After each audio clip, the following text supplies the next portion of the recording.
Hello everybody and welcome back to our lecture series. I am Ted and we are nearing the end of our lectures on World War II. We have a few more to go.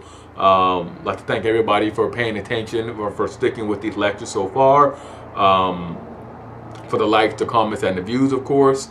And before we begin our lecture, I would just like to go back and do our customary recap. And just touch bases on what we discussed in our last lecture. In our last lecture, we looked at the Okinawa campaign, which was very costly in terms of lives for the Americans. It was the costliest of the battles of the campaigns in the Pacific thus far. 12,000 Americans died, 50,000 wounded, and the Kamikaze pilots, the Japanese Kamikaze pilots emerged, and they wreaked havoc on the Americans because the Kamikaze pilots, of course, were loaded with, they were given only enough fuel to fly out to their target sites, whether they were targeting enemy troops on the ground, enemy fortifications, or enemy fleets. They were only given enough fuel for that, and they were chock full of explosives, with the intended purpose being to maximize as much damage, to inflict as much damage as possible on the Americans attacking. And Kamikaze itself is a reference to a favorable wind that saved Japan from a Mongol invasion centuries earlier, and it means divine wind. In our last lecture, we also looked at the Battle of Leyte Gulf, and I revealed a personal connection that I have to Leyte Gulf, and of course the Leyte Dragons 134. We also observed that Leyte Gulf was the largest naval battle in the history of the world, and it occurred in October of 1944, and it was a part of General MacArthur's successful landing in the Philippines. It fulfilled the promise that he made upon his retreat from the Philippines 3 years earlier to return.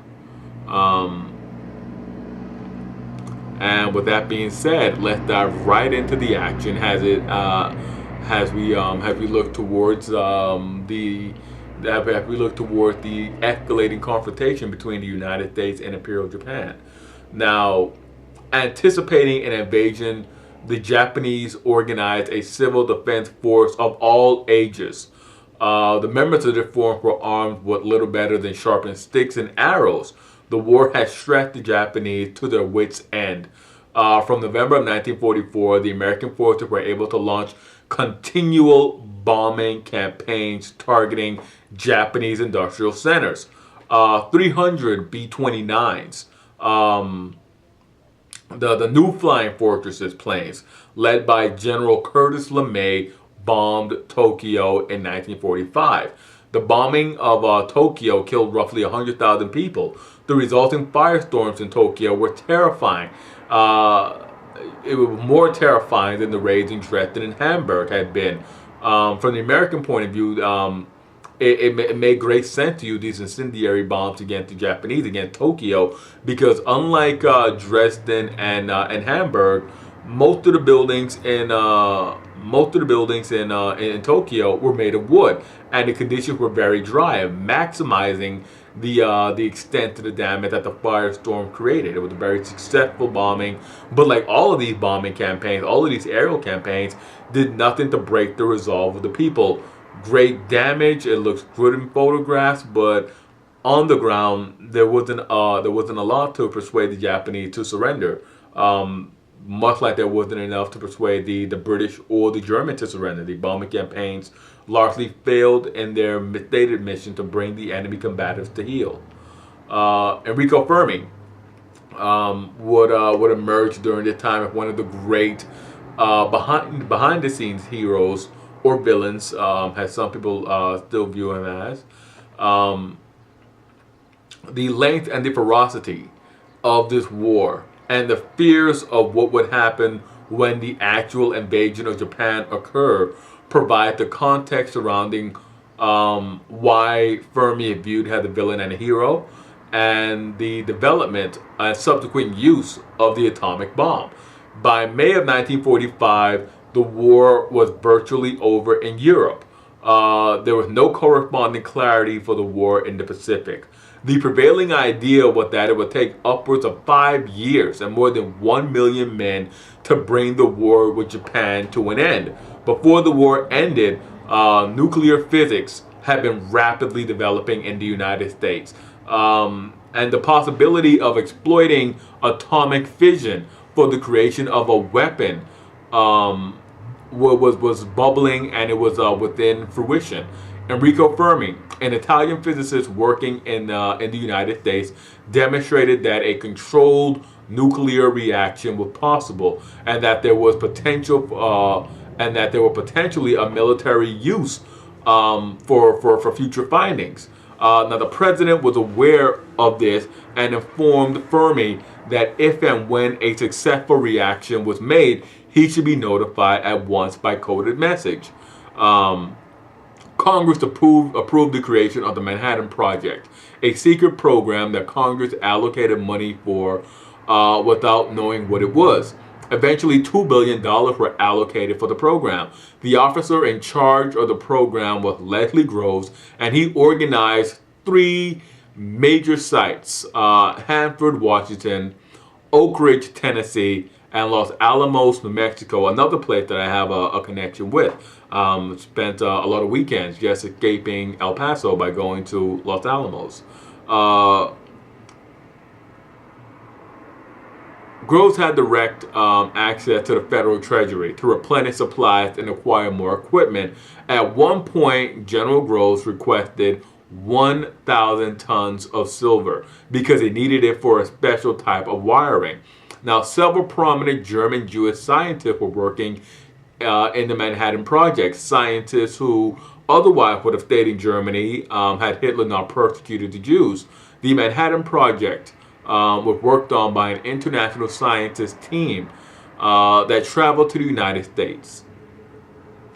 These scientists labored on the project with the knowledge that the German scientists were doing the same thing. German scientists had split uranium atoms in Berlin in the 1930s. The first atom bomb was tested in Alamogordo, New Mexico on the 16th of July, 1945. It was just nothing short of just a smashing success for American science, for the American science community, and also for the American military community. While this was happening, American politics was undergoing a dramatic change. Roosevelt, who had run for a revolutionary 3rd term back in 1944, had also run for a 4th term in 1944. So he ran for the 3rd in 1940, and he ran for a 4th term in 1944, and he won both of them. Roosevelt still remained the only president to serve more than 2 terms. Roosevelt campaigned for his 4th term on the rationale that his accumulated experience and expertise in running the national government made him the best qualified choice, but by no means was this supported or endorsed by his contemporaries, by large numbers of his political contemporaries. Many began to sort of see him as trying to make this a lifetime tenure being president. Many were frightened and unnerved by the fact that he would not leave office. Now, Roosevelt had dumped his sitting vice president, Henry Wallace, and he had picked Harry Truman of Missouri to serve as his new vice president. Now, shortly after Roosevelt was inaugurated in the spring of 1945, he died, and he was succeeded by Harry Truman. Now, Truman was not a very close companion or even a confidant of Roosevelt. Roosevelt kept Truman in the dark about his policies and his war plans. Truman was a World War I veteran and a small Missouri businessman who came up gradually through the ranks of Missouri politicians, making close personal links with the political machines in various cities, most notably Kansas City. Now, Truman, his wife Bess Truman, deeply disliked the machinations of high-stakes politics and Washington society, and she spent large periods of time back in Missouri, where she deemed it to be a slower pace, and she got along much easier. Now, the Truman family was always sort of hard up for cash. Truman would make he made it a habit of sending her regular envelopes of money so that she could get by. Now, Truman had to make a very difficult decision on whether to use the atomic bomb or not. He agreed with the military strategist that an invasion campaign would take years and cost many, many lives. Some of his advisors counseled Truman to detonate one of the bombs over a neutral site to show the Japanese what would happen if they didn't surrender. To use that, have a show of force, cowing the Japanese into submission and surrender. Now, Truman doubted whether demonstrating the ability of the bomb could be arranged. He doubted if the Japanese could be persuaded to cease hostilities long enough for a demonstration, and if that demonstration would go as planned. Only at this point, only one atomic bomb had been successfully detonated. There were fears that it would not detonate a second time. There were fears that the Japanese would think of this secession and hostility to see this bomb detonation. They thought that this would be that this would simply be a ruse designed by the United States to make them drop their guard. They did not have faith in it. They did not believe in it. They did not take it seriously.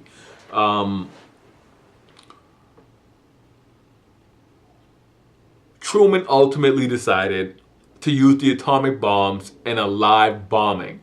Now, they decided to detonate 2 bombs over Hiroshima and Nagasaki. The first bomb was flown in a B-22 called the Enola Gay on August 6, 1945. The target was the city of Hiroshima, a port city with concentrated defense industries, and had not been targeted by any previous air raid. So the damage inflicted could not be said to be the damage of multiple air raids. And then this was something that